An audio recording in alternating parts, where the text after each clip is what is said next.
Jain friend India और pride में आप सभी का स्वागत है। फ्रेंड्स, यहाँ पे हम हिंदी भाषा साहित्य संबंधी जो प्रीवियस ईयर के क्वेश्चन सेट लगा रहे हैं उनमें 201 नंबर क्वेश्चन से देखें यहाँ पे। तो जो हिंदी भाषा है इसके विकास क्रम में पहली ईस्वी से लेके 500 ईस्वी तक का जो समय है उसी की भाषा के बारे में क्वेश्चन है कि भाषा को क्या कहा जाता है। यानी जो पहली ईस्वी से 500 तक के बीच का समय है उसमें प्राकृत है, लौकिक संस्कृत है या वैदिक संस्कृत है या पाली है। यहाँ पे देखिए ये विकास क्रम का सही से विभाजन किया गया है कि जो विकास क्रम रहा है पहली से लेके 500 तक के भाषा को प्राकृत कहते हैं। तो पूरी भाषाओं को अगर देखें तो इन्होंने डिवाइड किया है प्राचीन भारतीय आर्य भाषा में, मध्यकालीन भारतीय आर्य भाषा में और आधुनिक भारतीय आर्य भाषा में। जिनमें जो प्राचीन भारतीय आर्य भाषा है उसका समय है 1500 ईस्वी पूर्व से 500 ईस्वी पूर्व। तो 1500 से लेके 500। तो इसमें वैदिक संस्कृति का समय है 500 से 1000 ईस्वी पूर्व। जो वैदिक संस्कृति है उसमें 1500 से 1000 और जो लौकिक है वो 1000 से लेके 500 ईस्वी पूर्व है। मध्यकालीन भारतीय आर्य भाषा में 500 ईस्वी पूर्व से 1000 ईस्वी तक है। पाली में देखें तो 500 से 1000, 500 से 1 ईस्वी तक, प्राकृत में 1 ईस्वी से 500 तक और अपभ्रंश में 500 ईस्वी से लेके 1000 ईस्वी तक। तो ये विभाजन ध्यान रखना है आपको, प्राचीन भारतीय आर्य भाषा, मध्यकालीन भारतीय आर्य भाषा का और आधुनिक भारतीय आर्य भाषा। तो 1000 से लेके अब तक जो चल रहा है वो सब आधुनिक भारतीय आर्य भाषा के तहत ही आता है। यहाँ पे देखिए क्रमशः जो क्वेश्चन नंबर 202 है कि आधुनिक जो भारतीय भाषा है उनका विकास किससे हुआ है, संस्कृत से, पाली से, अपभ्रंश से, प्रकृति से। तो ये देखिए हम ज़्यादातर देखते हैं अपभ्रंश आहट इस तरीके से, लेकिन इसने क्वेश्चन किया कि जो आधुनिक भारतीय भाषा उनका विकास अपभ्रंश से ही हुआ है ना। तो प्राचीन भारतीयों का जो विकास क्रम है तो अभी हमने देखा प्राचीन जो भारतीय आर्य भाषा है उनका समय देखें तो 1500 ईस्वी पूर्व से 500 ईस्वी पूर्व, मध्यकालीन में 500 से 1000, तो पाली, प्राकृत, अपभ्रंश और आधुनिक भारतीय आर्य भाषा में 1000 ईस्वी से लेकर अब तक। तो कुल ये संस्कृत, पाली, प्राकृत, अपभ्रंश, हिंदी इस तरीके से है।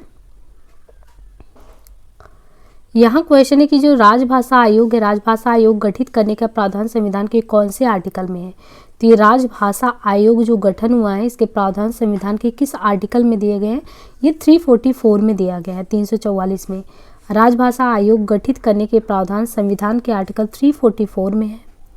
344 में ये कहा गया कि हमें एक राजभाषा आयोग गठित करना चाहिए और ये जो है भारत के राष्ट्रपति ने भारत के संविधान के आर्टिकल 344 क्लॉज 1 में प्रदत्त शक्तियों का प्रयोग करते हुए, यानी राष्ट्रपति महोदय ने अपनी शक्ति का प्रयोग ही किया और 7 जून 1955 को श्री वीजी खेर की अध्यक्षता में कुछ विषयों पर सिफारिश करने के लिए राजभाषा आयोग का गठन किया। इस आयोग में टोटल 21 सदस्य थे। तो राजभाषा आयोग 344 आर्टिकल के तहत है। राष्ट्रपति जी ने अपनी शक्तियों का प्रयोग किया। 7 जून 1955 को वीजी खेर की अध्यक्षता में कुछ विषयों पर सिफारिश करने के लिए राजभाषा आयोग का गठन हुआ। टोटल 21 सदस्य थे इसमें।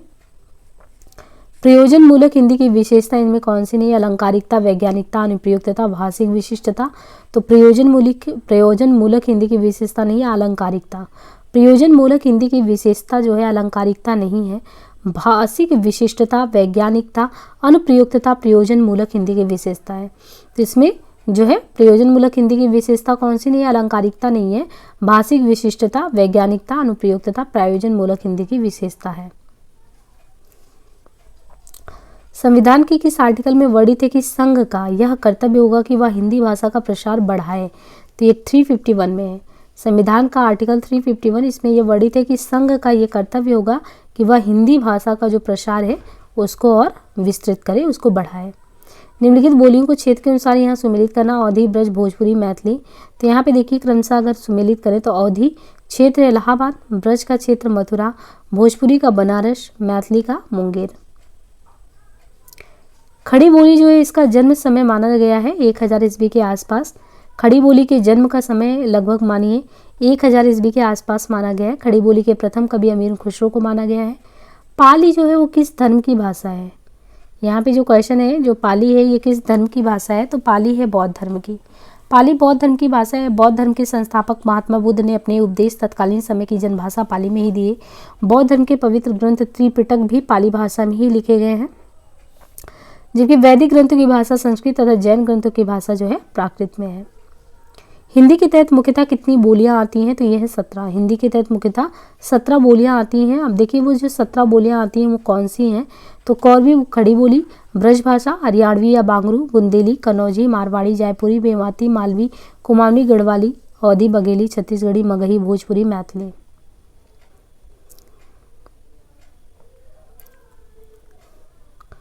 आधुनिक आर्य भाषाओं के वर्गीकरण के अनुसार पूर्वी समुदाय की भाषा इनमें से कौन सी नहीं है। आधुनिक आर्य भाषाओं के वर्गीकरण के अनुसार इनमें पूर्वी समुदाय की भाषा कौन सी नहीं है, तो मराठी। उड़िया जो है, असमिया, बंगला, ये सभी जो है पूर्वी समुदाय के तहत आते हैं, लेकिन मराठी इसमें से नहीं है, बल्कि मराठी जो है दक्षिणी समुदाय के तहत है। मागधी पूर्वी अपभ्रंश की भाषाओं में बिहारी, बंगला, असमिया, उड़िया आते हैं। विकास की दृष्टि से प्राकृत की पूर्वकालीन अवस्था का नाम क्या है, तो इससे पहले पाली। विकास की दृष्टि से प्राकृत की पूर्वकालीन अवस्था का नाम पाली है। भाषा विकास क्रम में देखें तो संस्कृत, पाली, प्राकृत, अपभ्रंश, अवहट्टी, हिंदी। इनमें से अपभ्रंश भाषा का काल कौन सा है, तो अपभ्रंश भाषा का काल कौन सा है, 500 से लेकर 1000 ईस्वी तक। अपभ्रंश भाषा का काल देखें तो 500 ईस्वी से 1000 ईस्वी तक का है। वैदिक संस्कृत भाषा 1500 से लेकर 1000 तक, लौकिक का 1000 से लेकर 500 तक, पाली को 500 से लेकर 01 ईस्वी, प्राकृत 1 से लेकर 500 तक, अपभ्रंश 500 से 1000, हिंदी भाषा 1000 से अब तक। जिस भाषा में अरबी, फारसी, तुर्की शब्दों का अधिक प्रयोग होता है वह कौन सी भाषा है, तो हिंदुस्तानी है। जिस भाषा में अरबी, फारसी, तुर्की शब्दों का अधिक प्रयोग होता है वह हिंदुस्तानी भाषा प्रारंभिक खड़ी बोली है, जबकि भोजपुरी, मैथिली, बिहारी हिंदी की बोली है तथा अवधी पूर्वी हिंदी की बोली है। झांसी, जालौन, हमीरपुर में कौन सी बोली प्रचलित है। झांसी, जालौन, हमीरपुर, इनमें कौन सी, यहाँ पे जो है कौन सी बोली प्रचलित है इन स्थानों पे, तो ये बुंदेली। झांसी, जालौन, हमीरपुर में बुंदेली बोली प्रचलित है। जबकि जो कन्नौजी है इटावा में, हरदोई, कानपुर में, ब्रज भाषा जो है ये मथुरा और आगरा में प्रचलित है। भोजपुरी जो बोली है उसकी उत्पत्ति कहाँ से हुई है, अर्धमागधी से, मागधी से, प्राचड़ से, सौरसेनी अपभ्रंश से। तो भोजपुरी जो बोली है वो कहाँ से उत्पन्न हुई है, तो भोजपुरी बोली की उत्पत्ति मागधी अपभ्रंश से मानी जाती है। अब यहाँ पे देखिए अपभ्रंश डिवाइड किया गया है कि जैसे अर्धमागधी है तो यहाँ पे अर्धमागधी से जो आधा मगध का है वहाँ पे अवधी, बघेली, छत्तीसगढ़ी आता है। और जो मागधी है, मागधी, मैथिली, मगही, भोजपुरी आता है। इसमें इन दोनों में कन्फ्यूजन हो सकता है, तो आपको बिल्कुल ये ध्यान रखना है कि जो अर्धमागधी है उसमें छत्तीसगढ़ है, बघेली और अवधी है, और मागधी में मैथिली, मगही, भोजपुरी है। बाकी सौरसेनी में ब्रज भाषा आता ही है ना, खड़ी बोली भी आता है। इनके अलावा राजस्थानी, बुंदेली, कन्नौजी, हरियाणवी और ब्राह्मण में सिंधी, पैसाची, लहंदा और पंजाबी। मगही किस उपभाषा की बोली है, तो अभी हमने देखा मगही किस में आता है, बिहारी। मगही बिहारी हिंदी उपभाषा की बोली है। बिहारी हिंदी उपभाषा की बोली है मगही। मगही, मैथिली, भोजपुरी आती है। यहाँ पे राजस्थानी में जयपुरी, मेवाती, मालवी, मारवाड़ी है। पश्चिमी हिंदी में ब्रजभाषा खड़ी बोली, पूर्वी में अवधी, बघेली, छत्तीसगढ़ी है। एकाक्षरी भाषा परिवार से क्या मतलब है, एकाक्षरी जो भाषा परिवार है ये इससे क्या मतलब है, चीनी भाषा परिवार। एकाक्षरी भाषा परिवार से तात्पर्य चीनी भाषा परिवार से, जबकि सेमेटिक, हेमेटिक परिवार, कॉकेशियन परिवार और ऑस्ट्रो एशियाटिक परिवार सभी असंगत है। आधुनिक भाषा विज्ञान का जनक इनमें से कौन है, ब्लूमफील्ड, सोस्यूर, जेस्पर्सन, ग्लीसन। आधुनिक भाषा विज्ञान का जनक सोस्यूर है। आधुनिक भाषा विज्ञान के जनक सोस्यूर है। सोस्यूर की प्रसिद्ध पुस्तक कोर्स इन जनरल लिंग्विस्टिक है। निम्नलिखित आधुनिक भाषाओं में से किसका संबंध अपभ्रंश की पैसाची बोली से है, तो ये पंजाबी। यहाँ पे देखिए बोली, उपभाषा और अपभ्रंश ये क्रमशः दिए गए हैं। राजस्थानी है तो अपभ्रंश सौरसेनी, गुजराती तो सौरसेनी, बिहारी है तो मागधी। गैल, भैल आदि किस बोली की किस तरह की क्रियाएं हैं, गैल, भैल। तो यहाँ पे देखिए ये जो गैल, भैल ये सब बोला जाता है ये भोजपुरी बोली की भूतकालिक क्रिया है, जबकि अन्य सभी अवधि, वर्तमानकालिक, ब्रजभाषा, भूतकालिक तथा बुंदेली भविष्यकालिक तीनों असंगत है।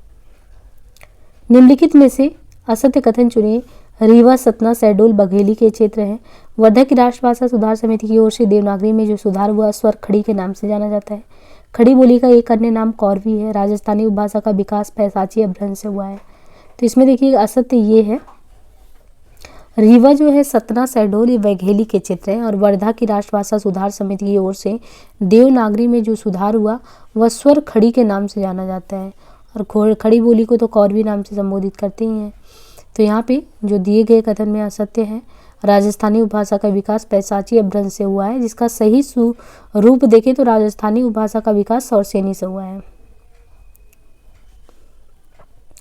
निम्नलिखित भाषाओं का सही अनुक्रम क्या है? तो इनकी भाषाओं का सही अनुक्रम पाली, प्राकृत, अपभ्रंश और हट्ट है।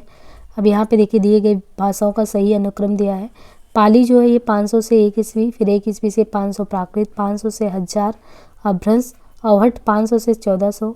11वीं सदी से लेकर 14वीं सदी के अपभ्रंश रचनाकारों ने अपनी भाषा को अवहट्ट कहा है। 11वीं से लेकर 14वीं तक अवहट्ट। अवहट्ट शब्द का सर्वप्रथम प्रयोग ज्योतिरेश्वर ठाकुर ने अपने वर्ण रत्नाकर में किया। अवहट्ट अपभ्रंश का ही परिवर्ती या परिवर्तित रूप है। डॉक्टर सुनीति कुमार चटर्जी ने अपभ्रंश और आधुनिक भारतीय आर्य भाषाओं के बीच की कड़ी को अवहट्ट कहा है। निम्न में से कौन सी हिंदी की उपभाषा नहीं है? इनमें से कौन सी हिंदी की उपभाषा नहीं है? राजस्थानी, बिहारी हिंदी, पहाड़ी हिंदी, पंजाबी। पंजाबी हिंदी हिंदी की उपभाषा नहीं। हिंदी में उपभाषा की संख्या 5 है, जो इस प्रकार है: पश्चिमी हिंदी, राजस्थानी, पहाड़ी, पूर्वी, बिहारी हिंदी। निम्नलिखित में से कौन सी पश्चिमी हिंदी की बोली नहीं है? कौरवी, बुंदेली, ब्रजभाषा, बघेली। तो कौन सी नहीं है? बघेली नहीं है। बघेली जो है, इनमें बघेली पश्चिमी हिंदी की बोली नहीं है, बल्कि पूर्वी हिंदी की बोली है। पूर्वी हिंदी के तहत 3 बोलियां आती हैं, जिनमें अवधी है, बघेली है, छत्तीसगढ़ी है। पूर्वी हिंदी का विकास अर्धमागधी से हुआ है। पश्चिमी हिंदी के तहत 5 बोलियां आती हैं, जो कौरवी है, हरियाणवी है। कौरवी, हरियाणवी, कन्नौजी, ब्रजभाषा, बुंदेली। पश्चिमी हिंदी का विकास जो है ये सौरसेनी अपभ्रंश से हुआ है।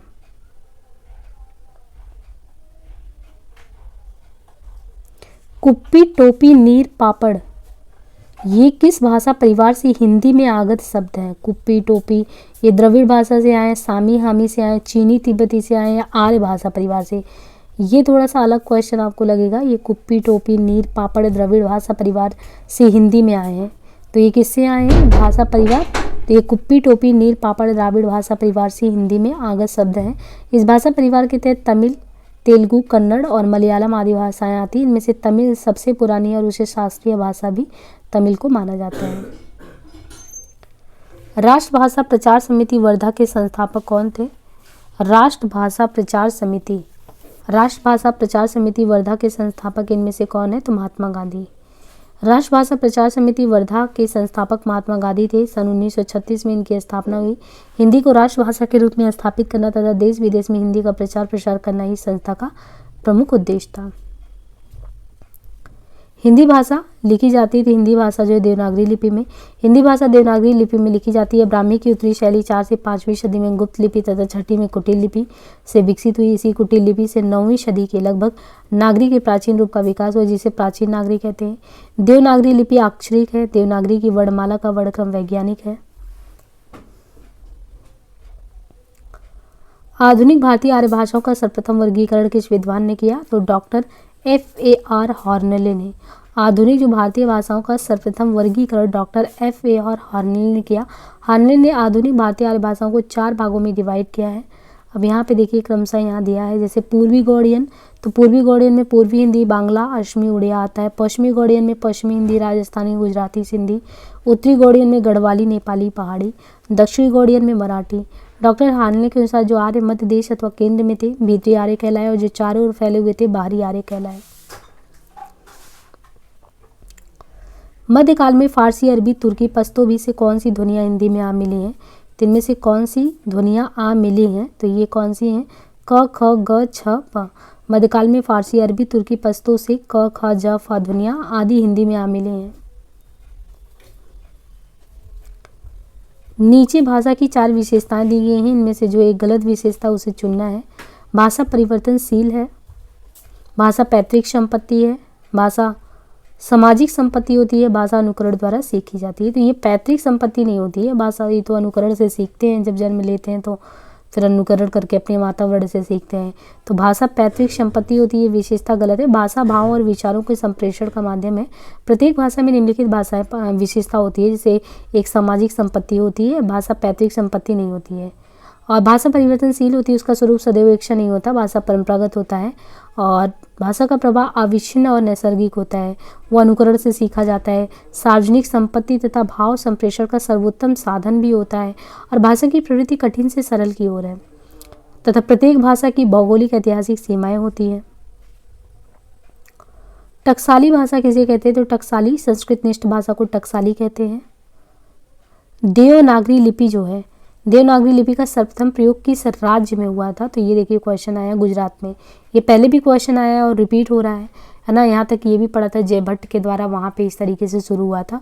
तो देवनागरी लिपि का प्रयोग गुजरात राज्य में हुआ और गुजरात के राजा जो थे जयभट्ट, उनके 7वीं 8वीं शताब्दी ईस्वी के एक शिलालेख में ये मिलता है।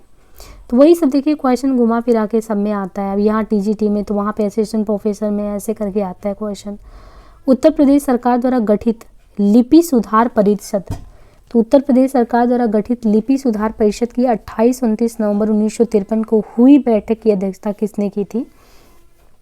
तो ये उत्तर प्रदेश सरकार द्वारा गठित लिपि सुधार परिषद है, इसके 28-29 नवंबर 53 को हुई बैठक की अध्यक्षता इनमें से किसने की थी? तत्कालीन उपराष्ट्रपति थे डॉक्टर सर्वपल्ली राधाकृष्णन, उनके द्वारा। उत्तर प्रदेश सरकार द्वारा गठित जो लिपि सुधार परिषद था 28-29 नवंबर 53 को हुई बैठक की अध्यक्षता तत्कालीन उपराष्ट्रपति सर्वपल्ली राधाकृष्णन थे। हिंदी शब्दानुशासन ग्रंथ के रचनाकार कौन है इनमें से? तो हिंदी शब्दानुशासन के ये है किशोरीदास वाजपेयी के द्वारा एक ग्रंथ के रचनाकार हैं। हिंदी शब्दानुशासन 1957 ईस्वी ग्रंथ के रचनाकार किशोरीदास वाजपेयी हैं। 1920 में कामता प्रसाद गुरु का हिंदी व्याकरण नागरी पिछाड़ी सभा काशी द्वारा प्रकाशित हुआ। पंडित किशोरीदास वाजपेयी कृत हिंदी शब्दानुशासन भाषा विज्ञान से संवलित हिंदी का व्याकरण है। ब्रजभाषा का व्याकरण 1943 ईस्वी, राष्ट्रभाषा का प्रथम व्याकरण 1949 ईस्वी। वाजपेयी जी के अनन्य व्याकरण ग्रंथ हेमचंद का शब्दानुशासन व्याकरण रचना पर आधारित है।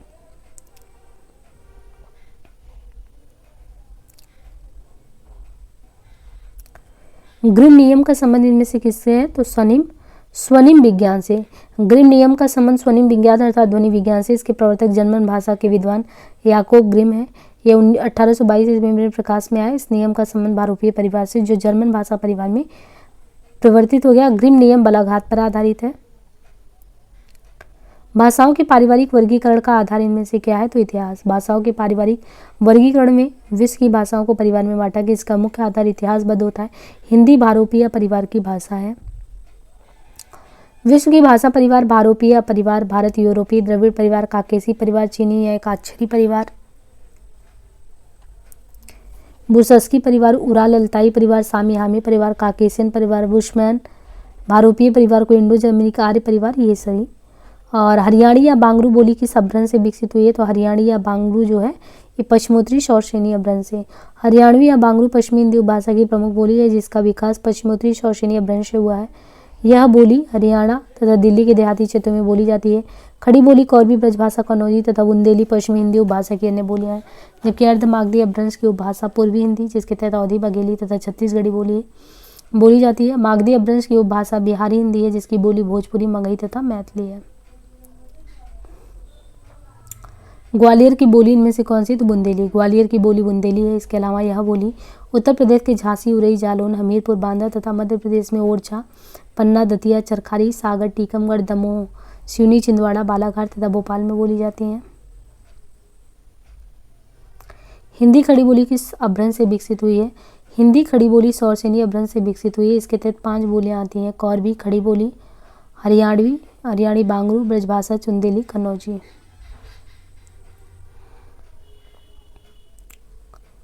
छत्तीसगढ़ी बोली हिंदी के किस उपभाषा वर्ग के तहत आती है? तो ये है पूर्वी हिंदी। छत्तीसगढ़ी बोली हिंदी की पूर्वी हिंदी उपभाषा वर्ग के तहत आती है। पूर्वी हिंदी की अन्य बोलियां अवधी और बघेली हैं। ताले के पानी पताले गए, बेटी पुरानी गए, कुमलाई हो, गंगा जमुना बीच रेती परतो है, कैसे के रचाऊ बिहार। उक्त गीत किस बोली के हैं? तो ये हैं अवधी के। उक्त गीत में अवधी बोली का प्रयोग है। अवधी बोली पूर्वी हिंदी के तहत आती है। पूर्वी हिंदी का विकास अर्धमागधी अपभ्रंश से हुआ। पूर्वी हिंदी के तहत 3 बोलियां आती हैं, अवधी, बघेली और छत्तीसगढ़ी। हिंदी का पाणिनि किसको कहा जाता है? तो ये है कामता प्रसाद गुरु। हिंदी का पाणिनि कामता प्रसाद गुरु को कहा जाता है। अंबिका प्रसाद वाजपेयी ने किशोरीदास वाजपेयी के ब्रजभाषा का व्याकरण को हिंदी के व्याकरण का व्याकरण कहा। निम्नलिखित में से भाषा की प्रमुख प्रकृति कौन सी है इनमें से? तो जटिलता से सरलता की ओर। प्रत्येक भाषा का प्रमुख लक्षण यह है कि भाषा सदैव कठिनता से यानी कठिन है तो उससे सरल और स्थूलता से सूक्ष्मता की ओर प्रवाहित होती है। भाषा भावों तथा विचारों की वाहिका होती है। अपने इसी गुण के कारण उसका निरंतर विस्तार एवं विकास होता रहा है। अंगिका किस राज्य की बोली है? तो ये बिहार की है। अंगिका बिहार राज्य की प्रमुख बोली है। बिहार प्रांत में भागलपुर के निकटवर्ती प्रदेश का नाम अंग था, जिसकी राजधानी चंपा थी, जिसका आधुनिक नाम चंपारण है, तथा यहाँ पर बोली जाने वाली बोली का नाम अंगिका है। बिहार में बोली जाने वाली अन्य बोलियां भोजपुरी, मगही, मैथिली। इन चारों बोलियों को एक वर्ग मानकर बिहारी हिंदी नाम दिया गया है। त्रिलोचन शास्त्री की कविताएं हिंदी के अतिरिक्त किस अन्य उपभाषा में हैं? जो त्रिलोचन शास्त्री हैं उनकी कविताएं हिंदी के अतिरिक्त अन्य उपभाषा मैथिली में भी है। इन्हें वासुदेव सिंह के नाम से भी जाना जाता है। त्रिलोचन शास्त्री हिंदी साहित्य के प्रगतिशील काव्य आंदोलन के प्रमुख कवि थे। उनकी प्रमुख कृति धरती, दिगंत, ताप के ताए हुए दिन, अमोला आदि है। किस विद्वान ने देवनागरी लिपि के स्थान पर रोमन लिपि स्वीकार करने का सुझाव दिया? तो किसने देवनागरी लिपि के स्थान पर रोमन लिपि? ये सुनीति कुमार चटर्जी ने देवनागरी लिपि के स्थान पर रोमन लिपि स्वीकार करने का सुझाव दिया था। रोमन लिपि जो है ये वर्णनात्मक होने के कारण संसार की सर्वोत्तम लिपियों में समझी जाती है। मतलब ये जो रोमन लिपि है जिसको सुनीति कुमार चटर्जी ने देवनागरी लिपि के स्थान पर सुझाया था, ये वर्णनात्मक होने के कारण संसार की सर्वोत्तम लिपियों में समझी जाती है। उकार बाहुला बोली कौन सी बोली जाती है? तो यह है छत्तीसगढ़ी। उकार बाहुला छत्तीसगढ़ी बोली मानी जाती है। अवधी, बघेली, उदासीन, आकार बाहुला तथा भोजपुरी इकार बाहुला। यहाँ पे ये क्वेश्चन है कि पाली भाषा की जो समय सीमा मानी गई है, तो हमने जो विभाजन करके देखा था उनमें जो पाली का समय था वो 500 से लेकर प्रथम शताब्दी ईस्वी तक था। तो पाली भाषा की जो समय सीमा है वो 500 ईस्वी पूर्व से प्रथम शताब्दी तक मानी जाती है। भारत की आर्य भाषा के काल को सामान्यतः 3 कालखंडों में विभाजित किया गया है। प्राचीन भारतीय आर्य भाषा काल 1500 ईस्वी पूर्व से 500 तक, मध्य भारतीय आर्य भाषा काल तो 500 से 1000 ईस्वी तक, आधुनिक भारतीय आर्य भाषा काल 1000 से लेकर अब तक। तो इस तरीके से यहाँ पे देखिए विभाजित किया गया है कि पाली भाषा 500 से प्रथम शताब्दी, प्राकृत प्रथम शताब्दी से 500 तक और अपभ्रंश भाषा 500 से लेकर 1000 तक। निम्नांकित में से कौन सी विशेषता देवनागरी में नहीं है? इनमें से कौन सी विशेषता देवनागरी में नहीं है? तो विकास की दृष्टि से यह लिपि ब्राह्मी एवं खरोष्ठी के समकालीन है, ये विशेषता नहीं है। देवनागरी की विशेषता के संबंध में बात करें तो देवनागरी की विशेषता के संबंध में प्रस्तुत कथन विकास की दृष्टि से यह लिपि ब्राह्मी एवं खरोष्ठी के समकालीन है, गलत है। हिंदी जिस लिपि में लिखी जाती है उसे देवनागरी लिपि कहते हैं। विश्व की सभी भाषाओं की अपनी लिपियां हैं, जैसे अंग्रेजी रोमन लिपि में, उर्दू फारसी लिपि में तथा पंजाबी गुरमुखी लिपि में लिखी जाती है। प्राचीन भारत की 2 लिपियां थी, ब्राह्मी लिपि एवं खरोष्ठी लिपि। ब्राह्मी लिपि से देवनागरी लिपि का विकास हुआ है। ओ किस प्रकार के वर्ण हैं? तो ओ कंठोस्त। कंठ में अ आएंगे, तालब में ई, ओष्ठ में उ और कंठ तालब में ए। तो इस तरीके से हमने कुल 50 क्वेश्चन यहाँ पे भाषा साहित्य संबंधी कंप्लीट किए। बाकी मिलते हैं नेक्स्ट पार्ट में। आज के लिए इतना ही, धन्यवाद।